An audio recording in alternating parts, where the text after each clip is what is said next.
జనసేన పూర్తి స్థాయి మేనిఫెస్టోపై పార్టీ అధినేత పవన్ కళ్యాణ్ కసరత్తు చేస్తున్నారు. ప్రజల ఆకాంక్షలను నెరవేర్చేలా జనసేన ఎన్నికల ప్రణాళిక ఉండనుంది. వ్యవసాయ అనుబంధ రంగం, మహిళలు, రైతులు, అసంఘటిత రంగ కార్మికులు, నిరుద్యోగులకు జనసేనాని పెద్దపీట వేయనున్నారు. ఇప్పటికే పాక్షిక మేనిఫెస్టో ప్రకటనకు ప్రజల నుంచి అద్భుత స్పందన వస్తోంది. ఈ నెల 14వ తేదీన జనసేన పార్టీ ఆవిర్భావ దినోత్సవం సందర్భంగా రాజమండ్రి వేదికగా పూర్తి స్థాయి మేనిఫెస్టోను జనసేనాని ప్రకటించనున్నారు. ప్రజా పోరాట యాత్రలో ప్రజల నుంచి తమ దృష్టికి వచ్చిన సమస్యలకు పరిష్కారం చూపేలా పవన్ కళ్యాణ్ మేనిఫెస్టోను తుది రూపుదిద్దుతున్నారు.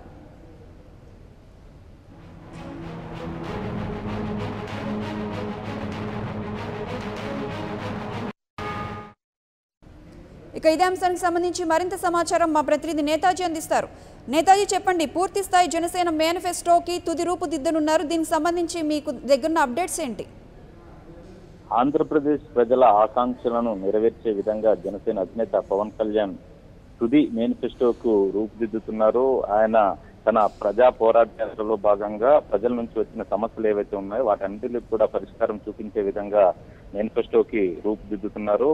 ఈ నెల 14వ తారీఖున ఆయన రాజమండ్రిలోని ఆర్ట్స్ కళాశాల గ్రౌండ్ లో పార్టీ ఆవిర్భావ దినోత్సవం సందర్భంగా ఈ పూర్తిస్థాయి మేనిఫెస్టోని ప్రకటించబోతున్నారు. అందులో రైతులను ఆదుకునే విధంగా ఇప్పటికే 8,000 రూపాయలను ఎకరానికి ఇస్తానని ఆయన ప్రకటించారు. దాంతో పాటుగా మరి ముఖ్యంగా మహిళలకు సంబంధించి కూడా కొన్ని వరాల జల్లు కురిపించే అవకాశం ఉన్నట్లుగా మనకు తెలుస్తుంది. ఇప్పటికే తాను ప్రకటించిన పాక్షిక మేనిఫెస్టోలోని 12 అంశాలు ఏవైతే ఉన్నాయో వాటి పట్ల ప్రజల నుంచి అద్భుత స్పందన వచ్చింది. అదే కాకుండా ఎకరాకు 8,000 రైతులకు, ఆ రైతుల విషయంలో కూడా నర్సరీ రైతులను రైతులుగా గుర్తించడం లేదు. ఇప్పటికీ వాళ్ళను పూల మొక్కల పెంపకం దారులుగానే చూస్తున్నారు. కాబట్టి ఆ నర్సరీ రైతులకు కూడా అన్ని బెనిఫిట్స్ వచ్చే విధంగా తాను ఈ 8,000 రూపాయలను ప్రతి ఎకరానికి ఇచ్చేందుకు పూర్తిస్థాయి మేనిఫెస్టోలో ఇదే అంశాన్ని ఆయన పొందుపరచబోతున్నారు. దీంతో పాటుగా ఇంకా అసంఘటిత రంగ కార్మికులు ఎవరైతే ఉన్నారో వారందరికీ కూడా పని దినాలు ఉండేలాగా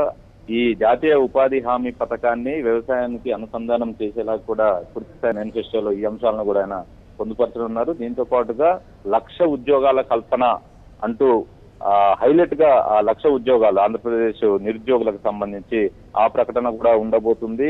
ఇవే కాకుండా ఇంకా మిగిలిన రంగాలు ఏవైతే ఉన్నాయో వాటన్నిటిని కూడా ఆదుకునే విధంగా స్పెషల్ అగ్రికల్చర్ జోన్స్ అంటూ ఉంటాయి, ఆపర్చునిటీ జోన్స్, వీటన్నిటిని కూడా పూర్తిస్థాయి మేనిఫెస్టోలో ఆయన పొందుపరచబోతున్నారు.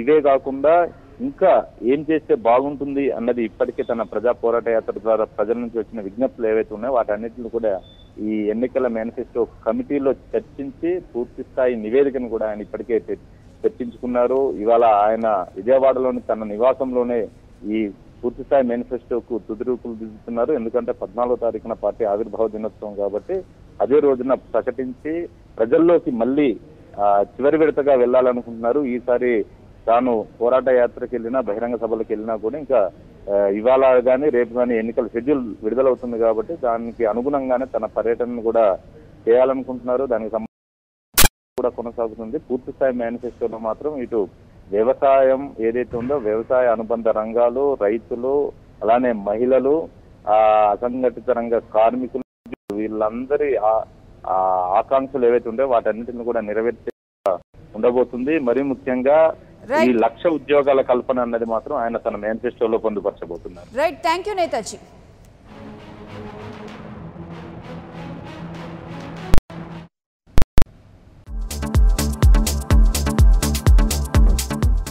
Please subscribe to New waves.